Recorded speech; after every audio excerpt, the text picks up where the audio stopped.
Black Squad, what's going on?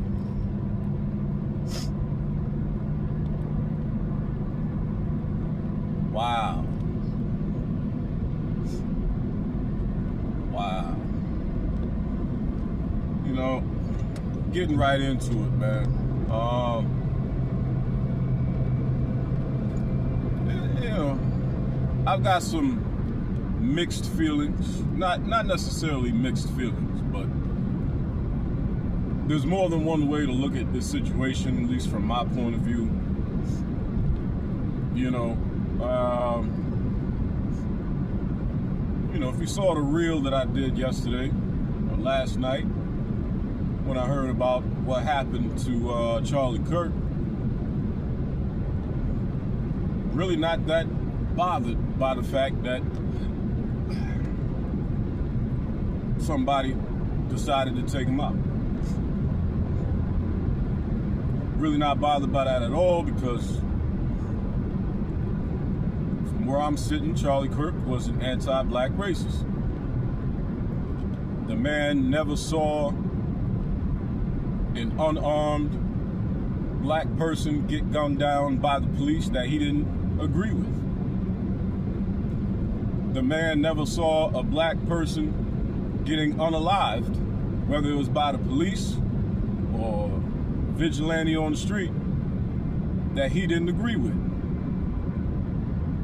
And a lot of the things he said about black people and tried to cover it behind statistics of half-truth, when I think it's safe to say he was intelligent enough to know that what he was saying was a lie. Doesn't really bother me much that there's one less anti-black racist in this world. The cherry on top is it was another white guy that took him out. Right? That's one way I look at it. The other way I look at it, though, is politically.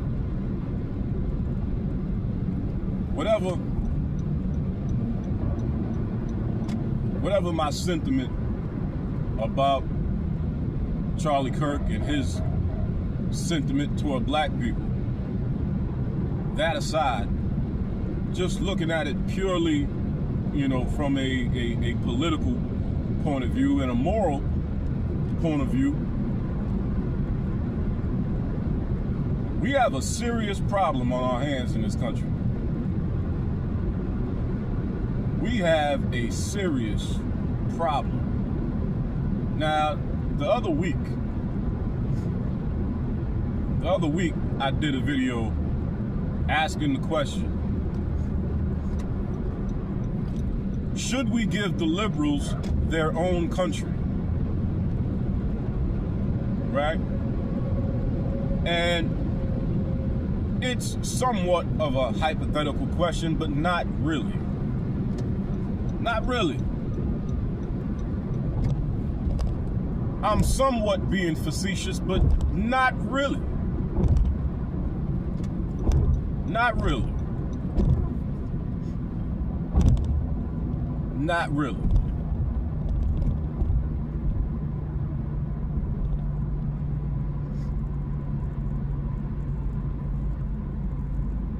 In that video, I highlighted the point that, these liberals, the way they're carrying on and their policies and the degeneracy that they want to push on this country and its people is threatening to run this country into the ground, threatening to tear this country apart. Should we give them their own country so they can run that into the ground instead of running this into the ground? And, one thing I didn't touch on that I should have, I don't know how that slipped my mind when I did that video, is the violence. The violence that these liberals are willing to carry out over ideological differences. Y'all worried about the Muslims and the Muslims trying to do something to you, which you probably should be. You should be. But y'all seem to be turning too much of a blind eye to these American white liberals.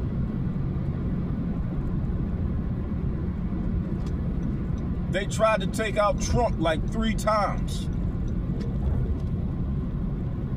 And that one time in Butler, PA, that's crazy. I've been to Butler, PA a million times. A million times. It's not too far from Pittsburgh. When I was delivering out in Pittsburgh,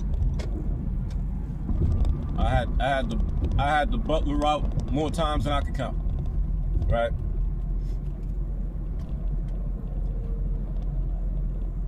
They almost took him out in Butler. You know what I mean? That bullet whizzed right past his ear. You know, apparently this guy was a better shot, so Charlie Kirk wasn't so lucky. So at this point, if you are a conservative, you've got to be asking yourself, who's next? Who's next?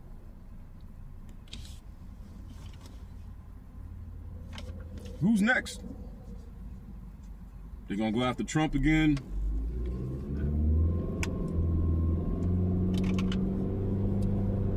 Maybe Candace Owens.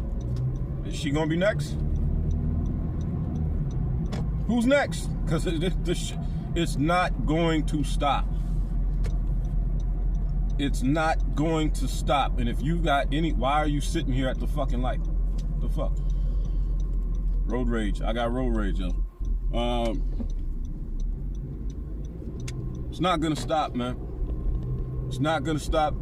And if you're being honest with yourself, you know it's not gonna stop. You know it's not gonna stop for a couple of reasons. One, a lot of these people on the left are mentally ill. Seriously mentally ill. Half of the dudes over there think they're women, and half of the women over there think they're dudes.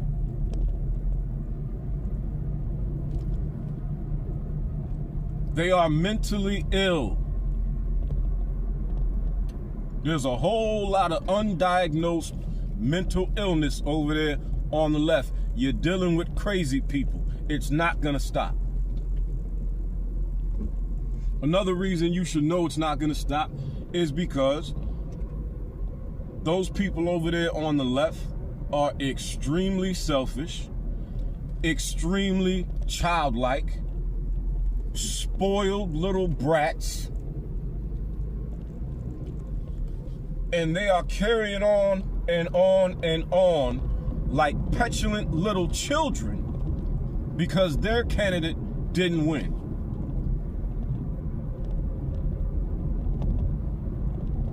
It's not gonna stop.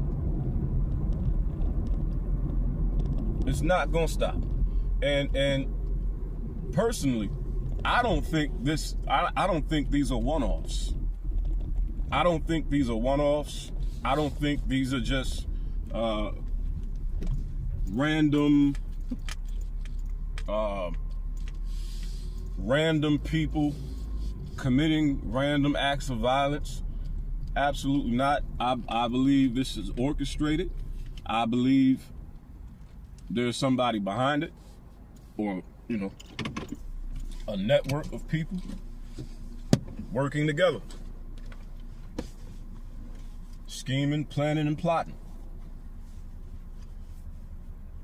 Now, why Charlie Kirk? Why Charlie Kirk? I don't know. You know, maybe they decided taking out a president is a little too difficult, even though it's really not. It's really not. Taking somebody out, whether they're the janitor at Walmart or the president of the United States. Taking somebody out ain't the hard part. Getting away with it is the hard part. You know what I'm saying? Getting away with it is the hard part. And you take out a president, you're not getting away with that. You're not getting away with that. You know? So, I don't know. Maybe it was Charlie Kirk because it's not a president, it's not a vice president, it's not a congressman.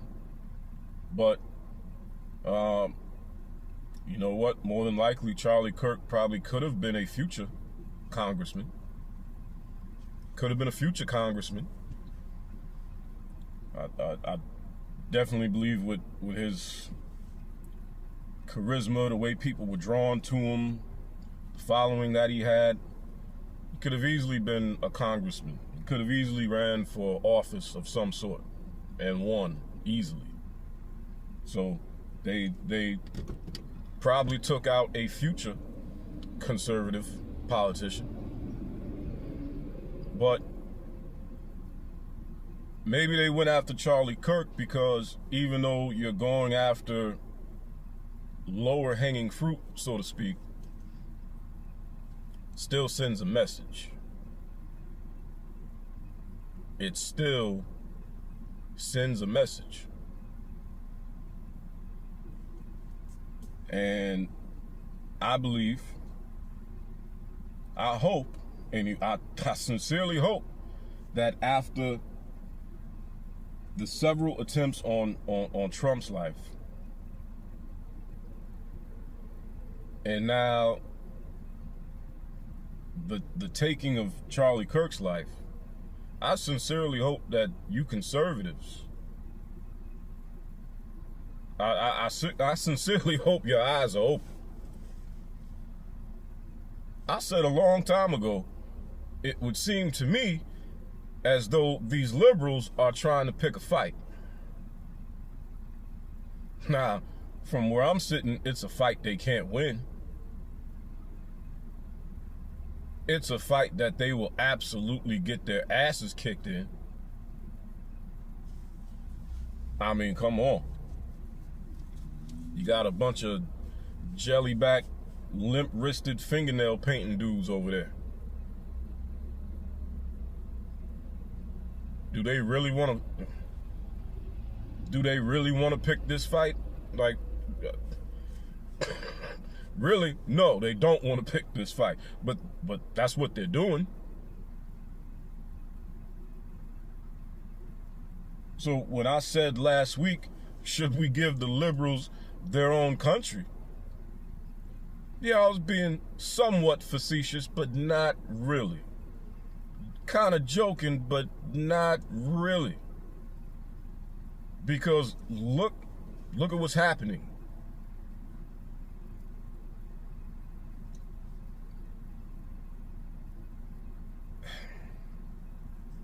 Is this country ready for another civil war? Especially at this juncture in this country's history? At this juncture in America's history, is America ready for another civil war? And especially a civil war of this type. You know, last time things were a little more cut and dry, right? It was the North versus the South. That's a hell of a lot easier to figure out. You know, you draw a line on the map and say, okay, all you people over there, you're on one side, and all of us over here, we're on this side. Where exactly are you drawing the line this time?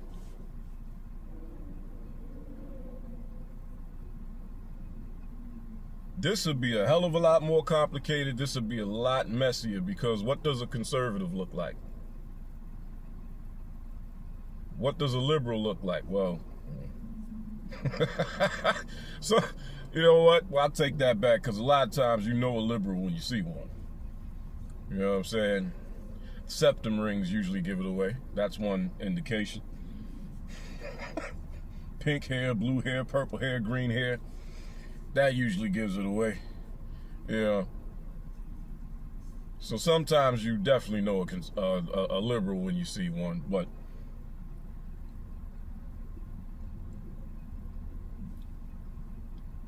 You got liberals and conservatives living right next door to each other.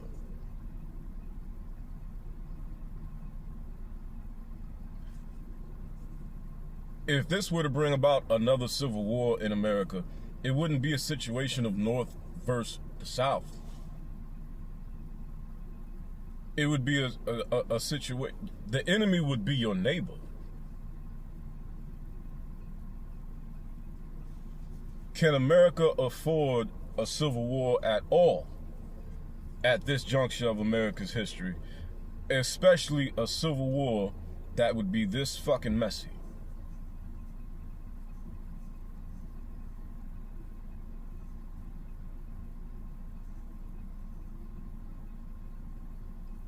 And how would you, what, state against state? Conservative states versus the liberal states? Is that what we're going, like, this is threatening to tear the country apart. All because the liberals can't take a loss. They simply can't take a loss.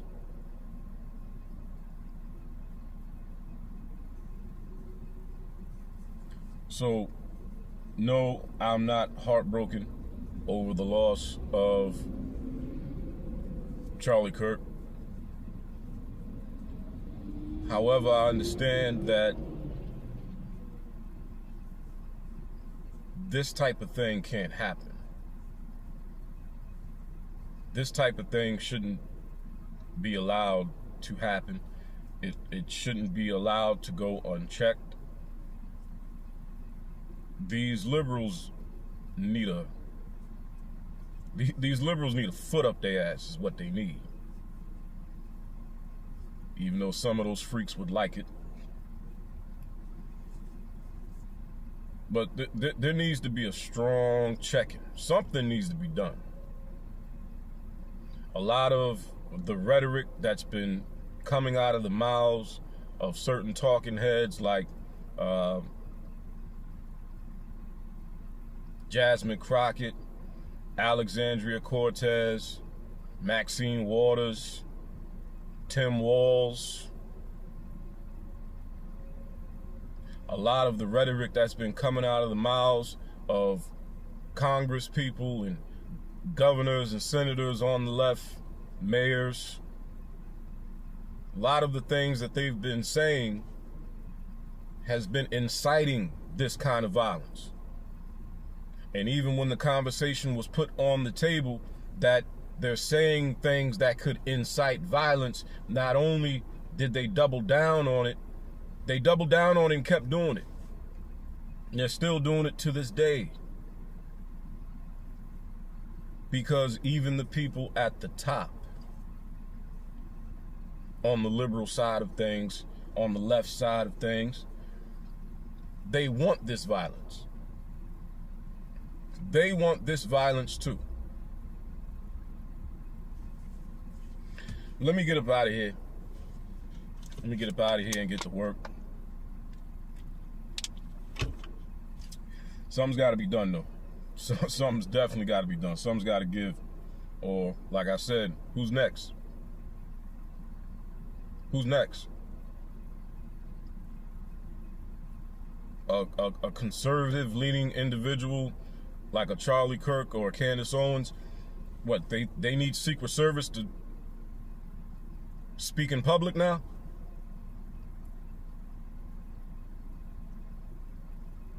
It's crazy. It's crazy. Yeah, man, I'm up out of here, man. Until next time, and there will be a next time, remember, dance and make them dance. But these hands will change your face. Deuces.